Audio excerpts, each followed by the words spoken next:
How can we have a system that will build in the integrity, that people will know that if this happens, then this will happen. And if this goes wrong, here's the way to fix it. Unless you have the principles and the character and the integrity to put together a viable plan for a wide variety of people, then the system is not going to last very long. A person of excellence will always possess these two things, ethics and integrity. You see, your gift will carry you where your character won't keep you.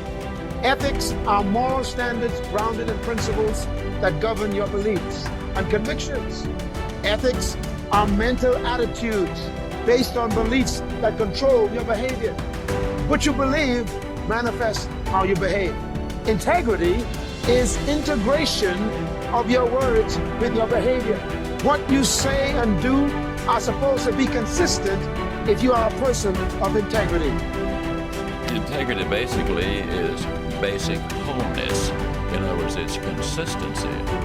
Integrity has so many benefits when you live a life of integrity, because with integrity you do the right thing. That means there's no guilt. With integrity you have nothing to fear because you have nothing to hide. True performance is revealed in your integrity and who you are, and it's something you have every day. It's not once a week, it's what you perform at every day.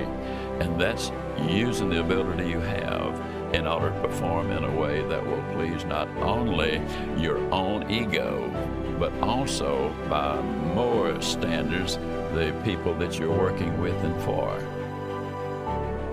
When you're in a leadership position, whether it's in a business or as the head of a family, honesty and integrity are not as important as money or shelter or a telephone.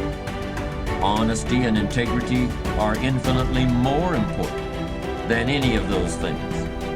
They're about as important as having air and food and water. For a leader, honesty and integrity are absolutely essential to survive. Living the way you're talking about, because people won't always believe everything you say, but they will always believe the example you have set for them. And when you do everything with integrity, then you can always come through in shining colors with those people. What are you feeling emotionally? Pride? Satisfaction?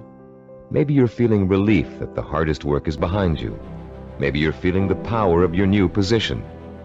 Perhaps you're feeling the exhilaration that comes with knowing that having achieved what you did, you can now achieve anything. You might even be feeling humble, having come face to face with weaknesses you never knew you had during the long, hard effort to reach success.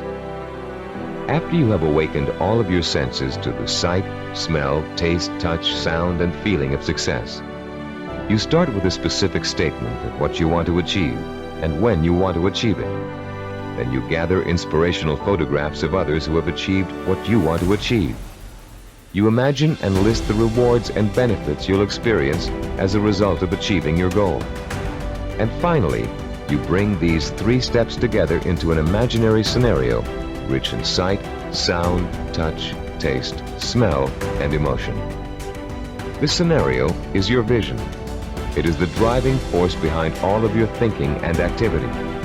The more intense and more detailed your vision is, the more emotional power it will pack. The more often you conjure up your vision, the more drive and sustaining power you'll have behind you. This drive and power will in turn enable you to develop working plans, working habits, knowledge and skills you need to achieve your goal. And it will help you to persist and persevere until it is accomplished. Now that you've imagined reaching your goal in all of its sensory detail, you're going to have the opportunity to record it on tape. Don't leave out a single sensory detail. The richer your description, the more powerfully it will affect your ability to keep striving to reach your goal, day after day, week after week, month after month. Use as much enthusiasm as you can during your description.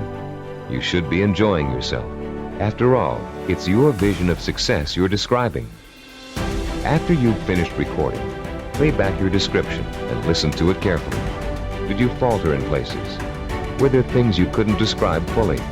Did it sound as if you didn't quite believe what you were saying? If the first version of your story doesn't satisfy you, erase it and create another one. Do this over and over until you have a version that completely satisfies you. It should be highly detailed and utterly convincing. And if, along your path to achievement, you find your goal changing shape or form, just record a new version that better fits your new goal. You're now going to learn to use this recording as part of a 5-step daily plan for internalizing your vision and making it so much a part of you that it will drive you to plan, to work, to achieve, to persist.